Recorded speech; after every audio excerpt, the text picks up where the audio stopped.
কি মঙ্ক বলে আমার সবকিছু খুলে বেড়াইছে। আমি চিল্লাইতে পারি না। আমি ফিরোজ ভাইয়ের লোক আমি শেয়ার করছি কথাটা, রমজান মাসের দিন এটা মসজিদের ইমাম সাহেব এটা করা উচিত। কই ভাই 6 মাস করতে পারি না, আমার বউ স্টার্ট করছে। আমি এখন আমি কিভাবে আইসেন নিজে জানি না, কিসের জন্য শয়তানে আনছেন। রমজান মাসেও ছাড় পেলেন না এক নারী, তাকে ধরে নিয়ে ভরে দিলেন। কি ভাই বিশ্বাস হইতাছে না? আরে ভাই এটাই সত্যি, মসজিদের এক ইমাম তাকে ধরে নিয়ে ভরে দিছে। এই ভিডিওতে দেখানো হয়েছে মসজিদের ইমাম সাহেব কট খাইলেন। কি ভাই বিশ্বাস হইতাছে না?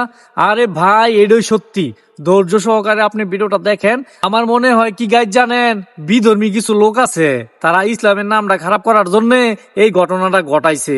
এখন অবশ্যই আপনাদের মূল্যবান মতামত অবশ্যই জানাইবেন, আগে ভিডিওটা দেখেন।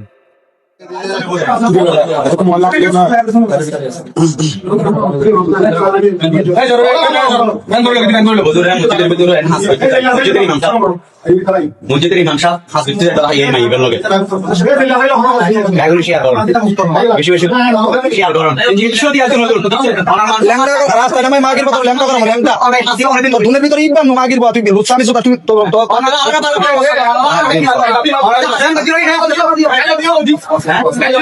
যে হাসিয়ান বুঝি না মাগির ভাই রাস্তাঘাটে হাঁটা চলা করে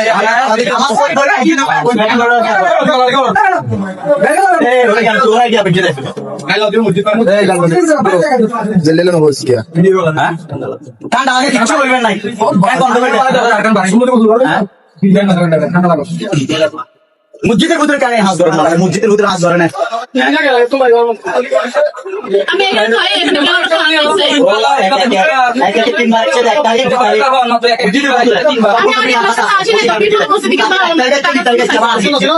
এখানে বেশি বেশি করে করি মসজিদের ইমাম সাহেব ওরে বেগুন শ্রদ্ধা করে ও আজি প্রত্যেকদিন আমার পরে পরে কিরারে মাইক ভাববে আমার মসজিদে যান কিছু যান কি করতে পারে জনগণ বেগুন আছে 3 ঘন্টা ওরে ভাষা জানালাম আজকে জানালাম 3 ঘন্টা ধরে সাইকেল আমি অসুস্থতার জন্য চাকরি করতে পারি না। আমি অপরটা জানালাম কলকাতাতে থাকি, এখানে আপনি দেখছেন কিন্তু আমার খারাপ কিছু কেউ দেখে নেই আজ পর্যন্ত। খারাপ কিছু না দেখলে এখানে কেন? এখন আমি কিভাবে আইসেন নিজে জানি না, কিসের জন্য শয়তানে আনছেন। আমি তাই একবার আমার বলছিল যে হুজুরের সাথে কথা বলো, মসজিদের ইমাম সাহেবের কথা বলো, কিছু টাকা উঠে দিলে তুমি চিকিৎসা করতে পারো। তো ওনার সাথে আমি কথা বলছিলাম মতন উনি বলছে তোমার আগে আমি তোমার আগে আসল টাকা আইসি আর ওই মানুষ বলছে আমার কিছু টাকা দিচ্ছিল, ওই মানুষে দিচ্ছিল, তাই ওই টাকা দিয়ে আমি ওষুধ কিনে খাইছিলাম। আমি চাকরি করতে পারি না। তাই এরপর সকালে আমার ডাকছিল, আমি যার সাথে কথা 2 বছর ধরে ও ওর লইগে তাবিজ দিবা, আমার একটা ছবি আছে হুজুরের, তোমার একটা ছবি দিছিলাম, ওই তাবিজ আমার মানে আমার কি মঙ্ক বলে আমার সবকিছু খুলে বেড়াইছে। আমি চিল্লাইতে পারি না। আমি এখানে আনছি 1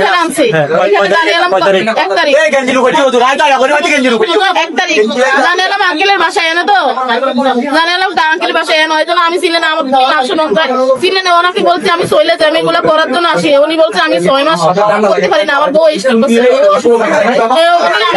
আমি কি করবো? তারপরে আমি না করতে ওইখানে একটা দোকান আছে না, ফিরোজ ভাইয়ের দোকান আছে না, ওই ফিরোজ ভাইয়ের লোক আমি শেয়ার করছি কথাটা, রমজান মাসের দিন এটা মসজিদের ইমাম সাহেব এটা করা উচিত। কই ভাই আমি একা তাই আমার সত্য আমি কাম শেয়ার করছি।